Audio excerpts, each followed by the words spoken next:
दोस्तों जय मसीह। आप सभी का प्रभु यीशु मसीह के नाम में बहुत बहुत स्वागत है। फिर एक और बार 5 minutes Bible study with pastor Dinraj के इस प्रोग्राम में। दोस्तों सबसे पहले आप सभी जो पहली बार जुड़े हैं आपका तो स्वागत है पहली बात, लेकिन जो शुरुआत के 7 स्लाइड्स हैं वो आपको देखना बहुत ज़रूरी है, क्योंकि आप पहली बार जुड़े हैं तो आपको मालूमात होनी चाहिए कि वो कौन सी स्लाइड्स हैं जिसको आपको जानना बहुत ही इंपॉर्टेंट है या ज़रूरी है, जिसके लिए आप उसकी जानकारी ले सकते हैं। लेकिन जो पहले से सब्सक्राइबर्स हैं, जो जानते हैं कि वो 7 स्लाइड्स क्या हैं जो शुरुआत में मैं दिखाता हूँ बिफोर टॉपिक, उनके लिए ये कहना चाहूँगा कि आप डायरेक्ट फॉरवर्ड कर टॉपिक पे आ जाइए और वहाँ से देखना शुरू करिए। आपका टाइम भी बचेगा और आप जो है उसी को देखने से बच जाओगे। लेकिन जो पहली बार जुड़े हैं आप सभी के लिए ये 7 स्लाइड्स बहुत इंपॉर्टेंट है। कौन से है वो 7 स्लाइड्स आपके बीच में मैं रखने जा रहा हूँ, आइए देखते हैं ना। दोस्तों सबसे पहले आपको मेरे चैनल को सब्सक्राइब करना है, साथ ही साथ आइकन बेल को प्रेस करना है। वो इसलिए क्योंकि जब मैसेजेस अपलोड होते हैं तो ये यूट्यूब वाले आपको मैसेज भेजेंगे और आप देख सकते हैं मेरे वीडियोस को। साथ ही साथ फेसबुक को लाइक कर लीजिए, मेरे पेज को आपको ये थंब को प्रेस करना है और वहाँ से आप मेरे मित्र बन जाओगे ना। दोस्तों मसीह मंथन बैठक व्हाट्सएप ग्रुप ऑलरेडी स्टार्ट हो चुका है, जिसमें कम से कम 1000 मेंबर्स अभी तक जुड़ चुके हैं। ये बैठक क्या है इसकी भी वीडियो बना चुका हूँ। यदि आप जाएंगे यूट्यूब पे तो मसीह मंथन की घोषणा कम से कम 2 घंटे का वीडियो है, उसकी पूरी डिटेल्स हमने जो है उसमें दे रखी है। एक बार आप लोग उसको भी देख लें। और साथ ही साथ ये बैठक का मकसद, अगर एक लाइन में कहूँ, जितनी गलत शिक्षाएं हैं उसको कैसे रोक सकते हैं और कैसे उस पर विजय पा सकते हैं और कैसे जवान बच्चों को, दास दासी बेटा बेटियों को तैयार कर 22वीं पीढ़ी तक मसीहत को यदि पहुँचाना है, साफ सुथरा बाइबल, साफ सुथरा सिद्धांत, डॉक्ट्रिन, अगर ऐसा करना है तो इन सबको तैयार करना होगा। उसकी ये मसीह मंथन की बैठक की घोषणा में वीडियो में मैंने सब कुछ बताया है ना। आपको अगर जुड़ना है तो इनमें से किसी एक नंबर पे आपको कॉल करना है और उन्हें कहना है कि आपको व्हाट्सएप ग्रुप में ज्वाइन करें। समय सीमा कॉल करने की सुबह 10 से रात को 9 बजे तक की है। अगर ये कॉल नहीं उठाते हैं एक मैसेज ड्रॉप कर दीजिए ताकि ये आपको फीडबैक दे सके ना। दोस्तों मिल्क ड्रिंकिंग क्रिश्चियंस वालों के लिए मेरे संदेश नहीं होते, वो इसलिए क्योंकि वचन कहता है कि उनको वचन की पहचान नहीं है, इब्रानियों 5:13। साथ ही साथ अधूरे ज्ञान के सेवक मेरे वीडियोस को ना देखें, क्योंकि उनके सिद्धांत या डॉक्ट्रिन अलग होती हैं और मेरे प्रचार को जब सुनते हैं तो उन्हें नहीं समझ में आता। उसके चलते वो यूट्यूब पर या कमेंट्स बॉक्स में उल्टा सीधा कमेंट्स करते हैं, अविश्वासियों को ठोकर लगती है और उससे मसीह का नाम या मसीहत जो है बिगड़ती है। अगर देखना है इन दोनों ग्रुप को तो चुपचाप से देखें, ये देख लीजिए, चुपचाप से देखें ना। दोस्तों आज का विषय आपके बीच में रखने जा रहा हूँ। आज का विषय का मतलब है वचन का खुलासा। जैसे आप जानते हैं कि मैं इन दिनों में टॉपिक पे बात नहीं कर रहा हूं, मैं वचन पे बात कर रहा हूं और एक एक वचन का खुलासा आपके बीच में रख रहा हूं। कौन सा वचन है आज का? ये जिसको कहते हैं 1 कुरिन्थियों उसका 13:1, इंग्लिश में 1 Corinthians chapter 13 and verse 1। आइए देखते हैं क्या है लिखा है। सबसे पहले, यदि मैं मनुष्य और स्वर्गदूतों की बोलियां बोलूं और प्रेम ना रखूं तो मैं ठनठनाता हुआ पीतल और झनझनाती हुई झांझ हूं।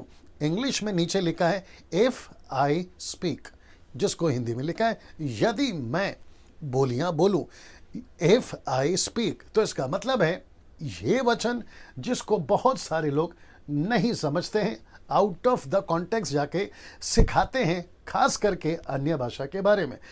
यदि उनसे कोई पूछे जो अन्य भाषा में बात करते हैं, जिसको मैं कहूँगा जिब्रिश, जो कि जिसका कोई मतलब नहीं है, वो भाषा जो प्रेरितों की किताब में है, मैं उसके सपोर्ट में हूँ, फेवर में हूँ, मैं उसको सपोर्ट करता हूँ या उस पर विश्वास करता हूँ कि वो भाषा हुई थी। लेकिन आजकल जो चल रही है मैं उसके बिल्कुल सपोर्ट में नहीं हूँ, उल्टा मैं उसको खंडन करता हूँ और मैं कहता हूँ कि वो परमेश्वर के वरदानों के दायरे में नहीं आता। उसको सपोर्ट के लिए वो इस वचन का सहारा लेते हैं ना। उनकी मूर्खता देखिए, उनके जिसको कहते हैं ना, जिसको ज्ञान नहीं है, अधूरे ज्ञान की लेवल देखिए। वो कहते हैं कि यहाँ लिखा है कि स्वर्गदूतों की बोलियां, जिसको मैंने लाल में लिखा है, वो कहते हैं कि स्वर्गदूतों की बोलियां। तो इसका मतलब है वो यहाँ से सहारा लेते हैं और कहते हैं कि देखो लिखा है। लेकिन मैं चाहता हूँ कि आज आप इस वचन को जो कि 1 कुरिन्थियों 13:1 में, इस वचन को आपको ठीक से इसका खुलासा होना बहुत ज़रूरी है, ताकि आप अलग तरीके से, आउट ऑफ द कॉन्टेक्स्ट जाके ऐसे वचनों का सहारा लेकर किसी गलत दान को साबित कर देना, और वो भी ऐसे मसीहों को जो बेचारे अभी अभी प्रभु में आए, और वो पास्टरों का, बाइबल टीचरों का जैसा तैसा सिखाओ, सही हो तो भी सुन लेते हैं, गलत हो तो भी सुन लेते हैं। तो उन लोगों के लिए, उनसे बचने के लिए ये खुलासा मैं करने जा रहा हूं ना। सबसे पहले ऊपर का जो लाइन है, ये वाला लिखा है यदि, तो इसका मतलब है यहां 50-50 चांसेस है। इसका मतलब है पौलुस कह रहा है ऐसा हो भी सकता है और नहीं भी हो सकता। याद रखिए, कोई भी डॉक्ट्रिन या सिद्धांत अगर बनाना होता है तो उसके लिए सपोर्टेड स्क्रिप्चर कम से कम 2 से 3 होने चाहिए। इसलिए तो लिखा है ना कि किसी को दोषी ठहराने के लिए 2 से 3 गवाह होने बहुत जरूरी है। वैसे ही यहां पे अगर कोई भी सिद्धांत बनाना है, उसके लिए कम से कम 2 से 3 गवाह होना बहुत जरूरी है।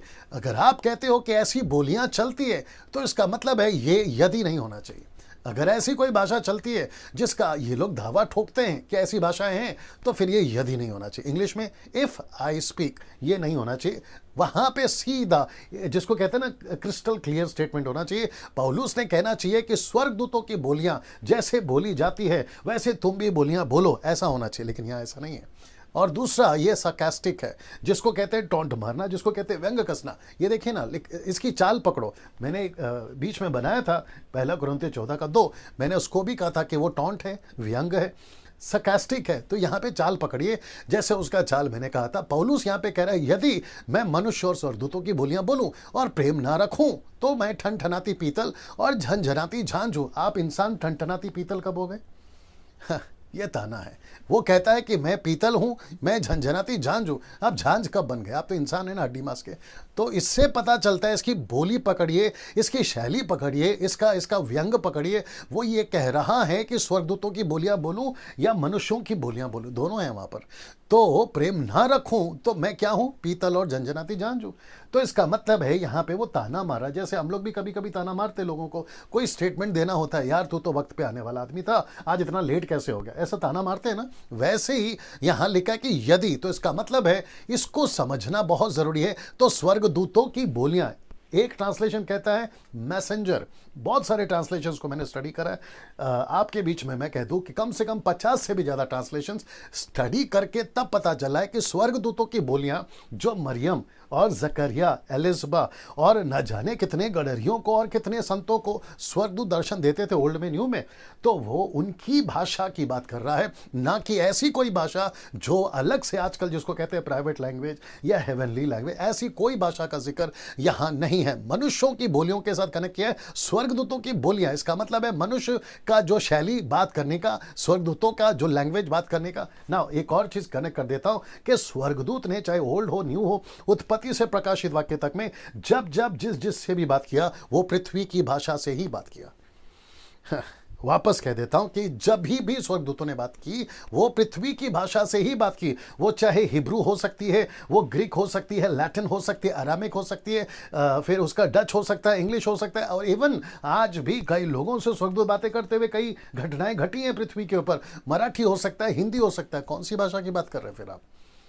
इसका मतलब है कि वचन को तोड़ मरोड़ कर, out of the scripture, out of the context, जिसको ट्विस्ट करते हैं, मैनिपुलेट करते हैं, ऐसा किसी वचन का सहारा लेकर और जिसका कोई तथ्य नहीं है, जिसका कोई फाउंडेशन नहीं है, उसको उठाकर आप डॉक्ट्रिन कैसे बना सकते हैं? तो 1 कुरिन्थियों 3:13-1 मैं आपके बीच में आपको फिर से बता दूं कि आप सभी को यह समझना बहुत जरूरी है।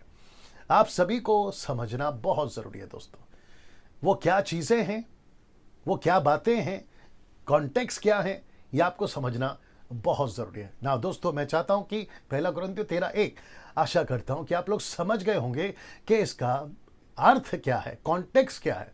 तो इसका कॉन्टेक्स्ट है इफ, यदि मैं बात करूं, यदि मैं बोल सकूं, 50-50 है, और पूरा निचोड़ है प्रेम के ऊपर। तो प्रेम अगर रखता हूं, सब ठीक है, लेकिन मैं सब कुछ करा। उसका नीचे का वचन 2-3 नहीं पढ़वाया, जहां लिखा है कि संपत्ति दे दूं कंगालों को, शरीर जलाने के लिए दे दूं, पहाड़ों को हटा दूं, प्रेम ना रखूं, तो भी वही हो गया कि मैं कुछ नहीं हूं। तो वापस कह रहा हूं, टॉन्ट है, ये ताना मारने वाली बात हो गई।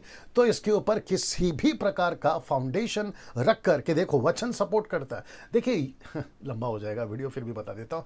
आप यीशु के स्टेटमेंट को लेकर यूहन्ना 14:6, जहां पर ये लिखा है मार्ग मैं हूं, सत्य मैं हूं, जीवन मैं हूं, आप इसके ऊपर डॉक्ट्रिन बना सकते हो कि यीशु ही सच्चा रास्ता है। आप रोमियो की किताब उसका 10 का 9 और 10 तक में बना सकते हो, जहां लिखा है कि यदि कोई अपने मन से विश्वास करे, मुंह से अंगीकार करे कि यीशु मसीह ही प्रभु है, तो उसका उद्धार हो जाएगा। आप इसके ऊपर डॉक्ट्रिन बना सकते हो। आप इसके ऊपर डॉक्ट्रिन बनाकर, सिद्धांत बनाकर आप लोगों के ऊपर इसका प्रचार कर सकते हो। लेकिन कुरिन्थियों 13 अध्याय 1 आप नहीं बना सकते, क्योंकि वो सरकास्टिक है, वो टॉन्ट है, वो एक व्यंग है, वो एक क्या कहते हैं ना, एक उदाहरण के तौर पे कह रहा है। और उसको उठाकर लोग कहते हैं कि देखो ऐसी भाषा, स्वर्ग दूतों की भाषा, स्वर्ग में ऐसी भाषा चलती है। ऐसा कुछ नहीं है दोस्त। जो लोग सिखाते हैं जल्दी सुधर जाइए, नहीं तो मुश्किल हो जाएगा आप लोगों के लिए। और जो उनको फॉलो करते हैं, आप लोगों को इस वीडियो से मदद मिलेगी कि कौन से वचन को सुनना है, कैसे वचन को कैसे लेना है। इसलिए लिखा है ना 2 तीमुथियुस 2:15, rightly dividing the word of truth. परमेश्वर के वचन को ठीक से डिवाइड करना, ठीक से काम में लाना बहुत जरूरी है। चलिए दोस्तों, प्रभु आपको आशीष दे। याद रखिए ये वाला पॉइंट, सब्सक्राइब करना ना भूलें। अगली वीडियो में फिर मुलाकात होती है। जय मसीह।